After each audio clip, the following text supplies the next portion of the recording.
Good morning, everyone, and welcome to Think Future.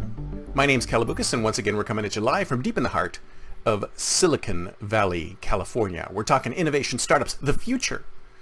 Not necessarily those, and not necessarily in that order. If you're watching this on YouTube, don't forget to smack that subscribe button and hit the bell so you can get notification when a new show pops up 6 times a week without fail. And if you're on a podcast service and you're listening without subscribing, please subscribe. I would greatly appreciate it.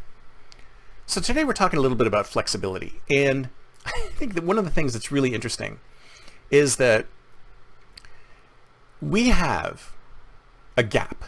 There's a gap. In some cases, it's a chasm. There's a chasm between what a customer wants and what a business or a service or software or an app can provide. And I think what we've been doing for the longest time is if we have been depending on the flexibility of human beings to be able to flex to the software or the business or the company or whatever.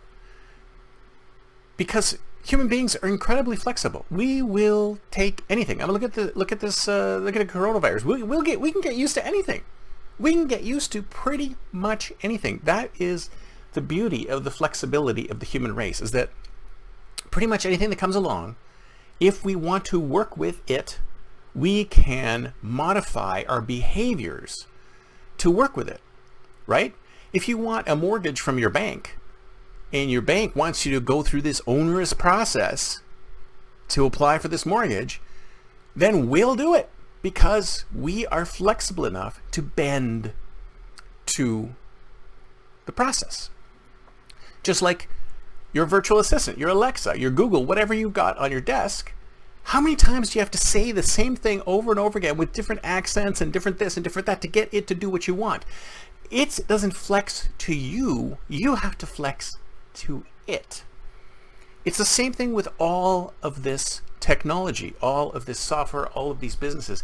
They have processes in place to do their thing, and they expect you as the customer, as the human being, to flex yourself to what they can provide, not the other way around. And that's the part of what design thinking is all about. Part of what design thinking is all about, and if you think about it, all it really is giving the software developer or the business or the company insight into what the customer is really looking for, to try and get the business or the software or the product closer to what the customer is looking for, so that the customer doesn't have to flex so much to get to what they're looking for. Because if the customer needs to flex, it has to flex too much, they might get tired of it and say, you know what, I don't want to flex far enough to get to this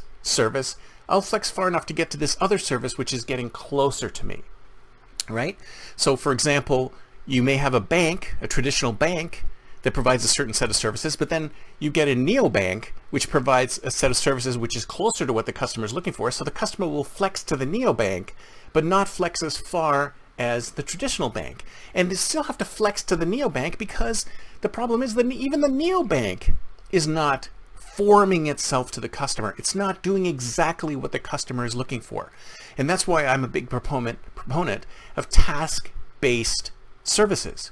What is the customer actually trying to accomplish? This is part of what Clayton Christensen said with the jobs to be done theory. The customer has a task to be completed. And instead of us trying to help the customer complete the task, we say, oh, well, here's a bunch of processes that we have for you. One of these might kind of somewhat get to what you're looking for. It's not exactly right, but this is the best we can do. And this is what came out of the stuff I was reading about Seeing Like a State as well. It's like we try to flex as far as the customer, but we expect the customer to flex to us. We always expect the customer to come to us because the customer is more flexible or can be more flexible than we are.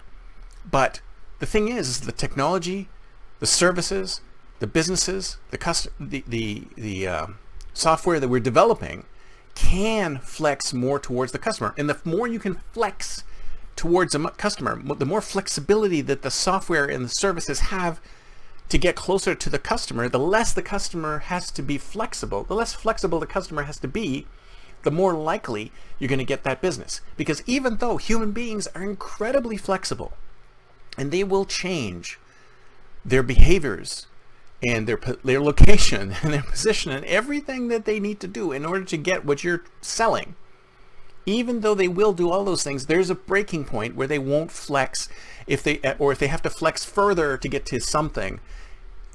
If you can flex less to get to something closer, then that's where your business is going to go. This is why loyalty has disappeared.